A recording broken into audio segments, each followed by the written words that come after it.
Hello, welcome to my channel. मेरा नाम है राहुल कुमार और आज के इस क्लास में हम बात करने जा रहे हैं रिलेशन के बारे में। रिलेशन,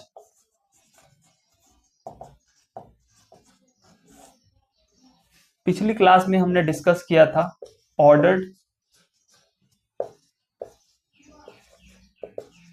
पेयर और कार्टेशियन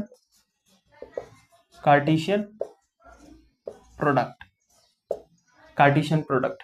तो हम पढ़ रहे थे रिलेशन और उसमें हमने डिस्कस किया था ऑर्डर्ड पेयर क्या होता है और उसका एग्जाम्पल देखा था।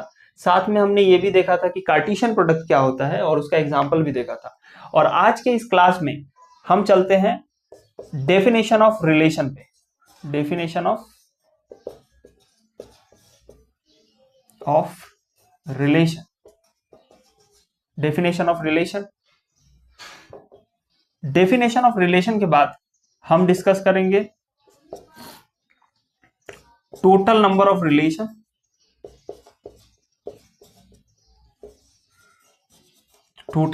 Relation, that can be defined from a set to another set।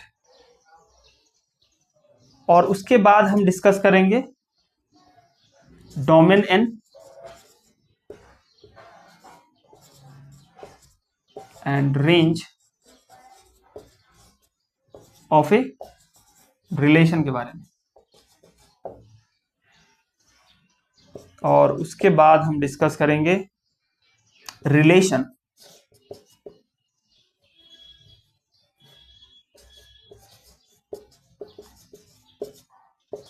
On A set के बारे में। ठीक है, तो एक एक करके हम ये सारे टॉपिक्स डिस्कस करेंगे। ये पिछले क्लास में हो चुका है। अब हम डिस्कस करने वाले हैं डेफिनेशन ऑफ रिलेशन। तो सबसे पहले देखते हैं डेफिनेशन ऑफ रिलेशन, उसके बाद हम आएंगे total number of relation that can be defined from a set to another set.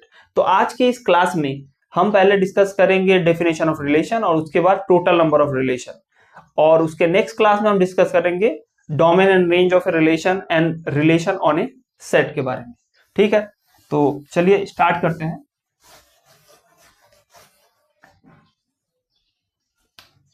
Definition of relation, तो अगर मुझे डिफाइन करना है रिलेशन, ठीक है, तो हमें दो सेट्स की रिक्वायरमेंट होगी।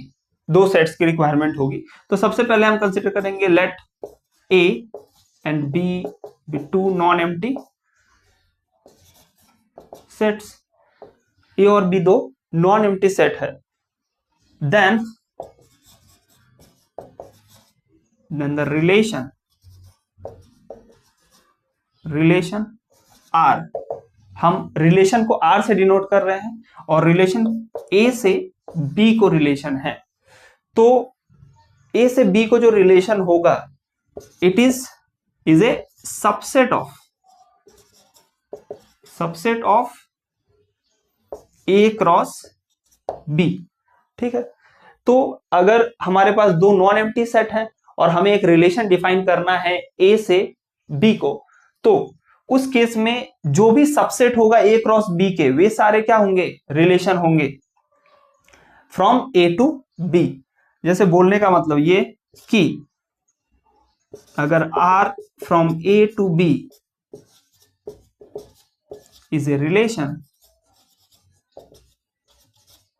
रिलेशन, ये इंप्लाई कर रहा है कि R जो होगा it is a subset of A cross B. R जो होगा वो subset of A cross B होगा। और अगर R सबसेट है ए क्रॉस बी का, तो R from A to B relation होगा। ठीक है, वाइस वर्सा, ये बोथ साइड इंप्लीफिकेशन है ये। ठीक है, तो अगर R is a relation from A to B है, then R is a subset of A cross B, और अगर R is a subset of A cross B, then it is a relation from A to B. उम्मीद है आपको definition ये clear हुआ होगा। अब एक एग्जांपल ले लेते हैं। हम मान लेते हैं कि एक सेट है और दूसरा सेट है ये। ठीक है, तब ए क्रॉस बी क्या होगा? पिछले क्लास में हमने देखा था, सेम एग्जांपल हमने लिया था पिछले क्लास में। तो यहां से ए क्रॉस बी क्या होगा? ए क्रॉस बी हमने लिखा था x, 1 x, 2 y, 1 and y, 2। ये क्या है हमारा a क्रॉस b है। अब इस a क्रॉस b का कोई भी एक सबसेट अगर हम ले लें तो वो क्या होगा, रिलेशन होगा फ्रॉम a टू b। जैसे हम मान लेते हैं कि हमने कंसिडर किया जैसे R1 है ना, R1 a से b को एक रिलेशन है, और इसको मैं कंसिडर कर रहा हूं कुछ इस तरह से R1 को, कि इसमें एक भी एलिमेंट नहीं है, मतलब इसका मतलब क्या है, फाइव सेट एम्प्टी सेट। और हमें पता है कि एम्प्टी सेट जो होता है it is the subset of all the set. तो ए क्रॉस बी एक सेट है, so it is a subset of A cross B. तो हम बोल सकते हैं R1 is a relation from A to B. हम क्या बोल सकते हैं यहां से कि R1 from A to B is a relation, is a relation.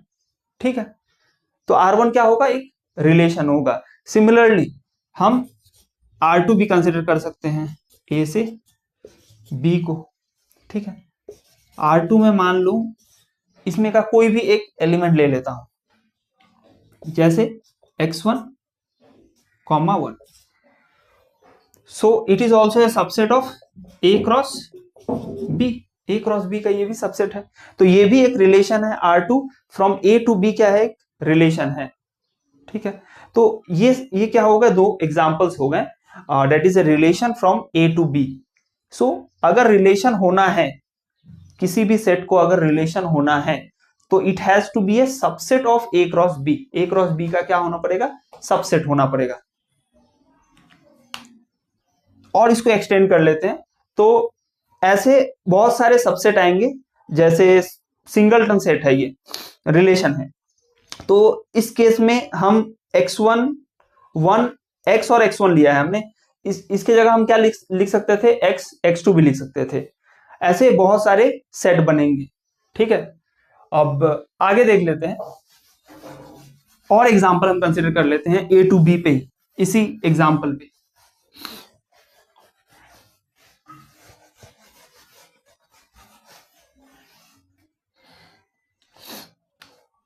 मान लेते हैं R3, ये भी क्या होगा, फ्रॉम A टू B ही डिफाइन कर रहे हैं।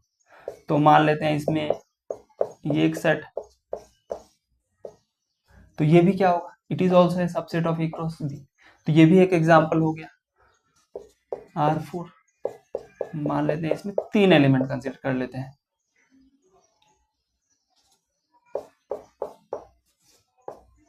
y, 1। ये भी क्या है, subset of A cross B है। सिमिलरली R5,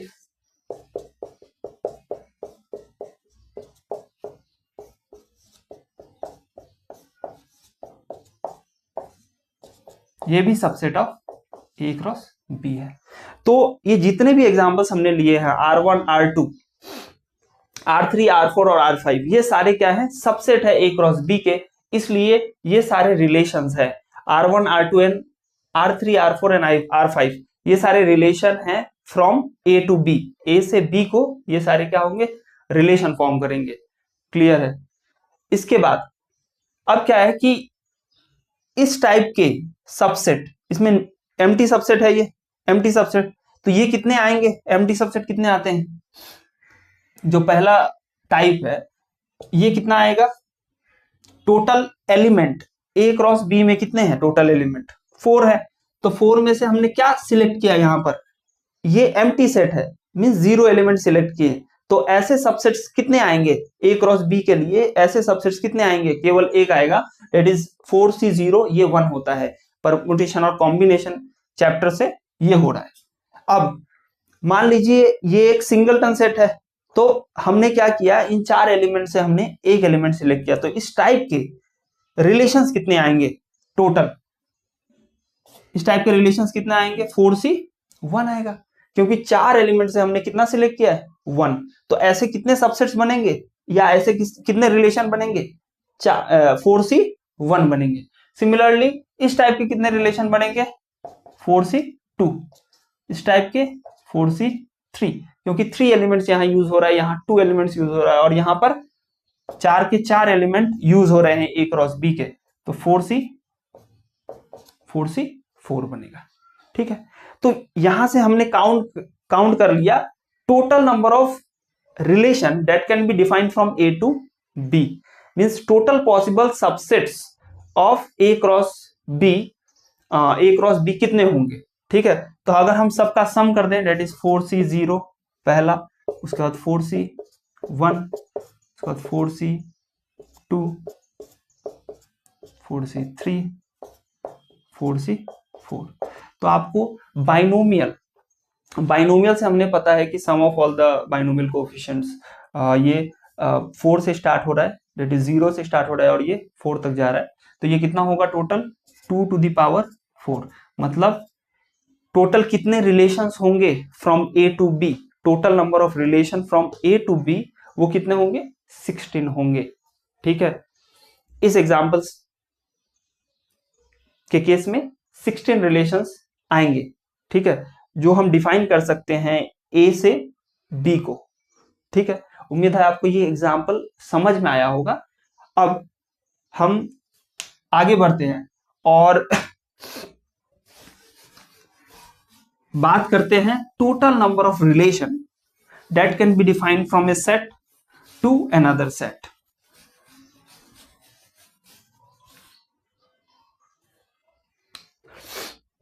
तो अब हम बात करते हैं, एक नोट ही लिख लेते हैं इसको, that is total number of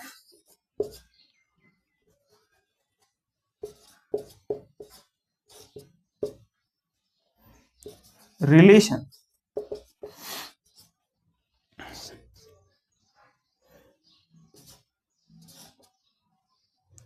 from total number of relation from a set from A to another set B।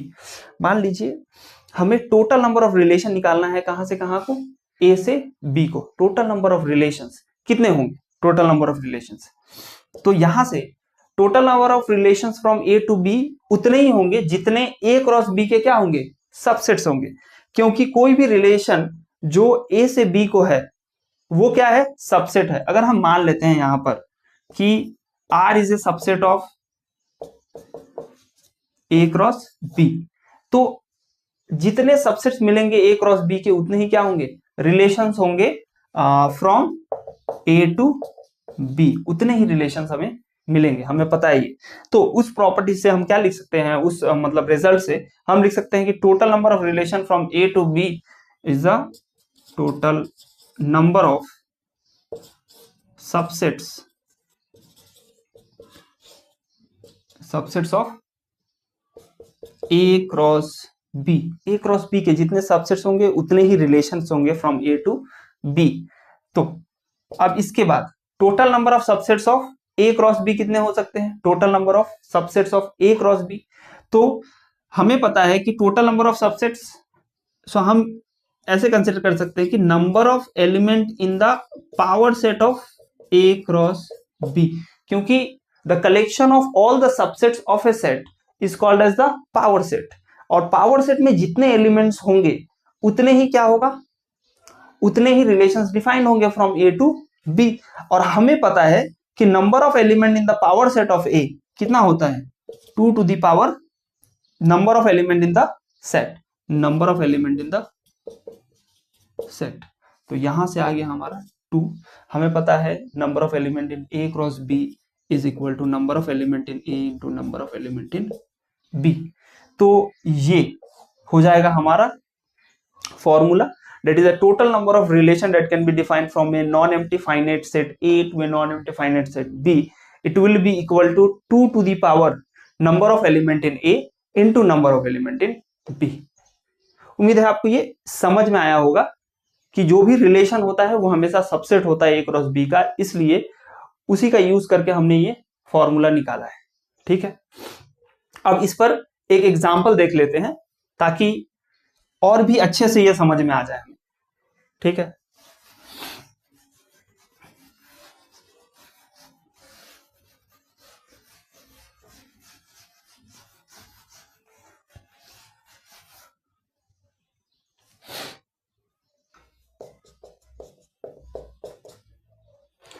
Example क्या है, find the number of relation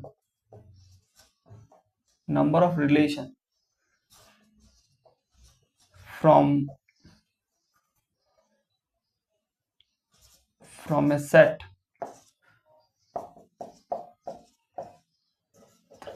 to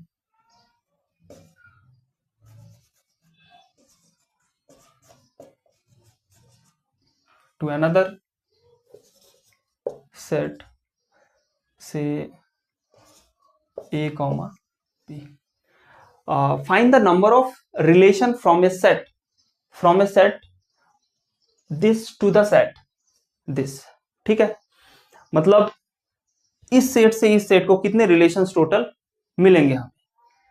तो सिंपल है, मान लेते हैं ये जो एलिमेंट है 1 2 3 इस सेट के एलिमेंट्स है। सिमिलरली दूसरा सेट जो है हमारा वो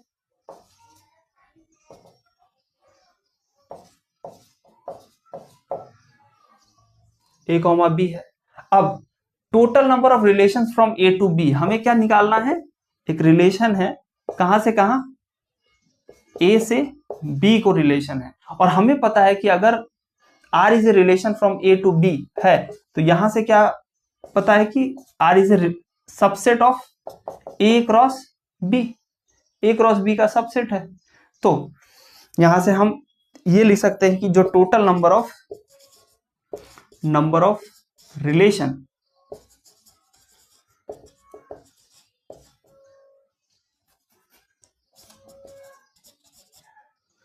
from A to B it is equal to 2 to the power, इस फॉर्मूले का यूज करेंगे आप, इस 2 to the power number of element in A into number of element in B। तो यहां से हमें मिल जाएगा 2 to the power number of element in A कितने हैं, नंबर ऑफ एलिमेंट इसमें 3 एलिमेंट है, इसमें कितने हैं 2 एलिमेंट है, तो 2 टू द पावर क्या हो जाएगा 6 हो जाएगा, 2 टू द पावर 6 हो जाएगा, और 2 टू द पावर 6 कितना होता है 64। So this is the total number of relation that can be defined from A to B। So ये हमने डिस्कस किया था थ्योरी, अब उस पे हमने ये क्वेश्चन किया, उम्मीद है आपको ये समझ में आया होगा। सो आज के इस क्लास में हमने बात किया रिलेशन, उस पर हमने कुछ एग्जांपल्स देखे, और हमने डिफाइन किया कि total number of relation from a set to another set कितने होंगे, ठीक है, और उस पर भी हमने एक एग्जांपल देखा। उम्मीद है आपको ये सब कुछ समझ में आया होगा, ठीक है, थैंक यू।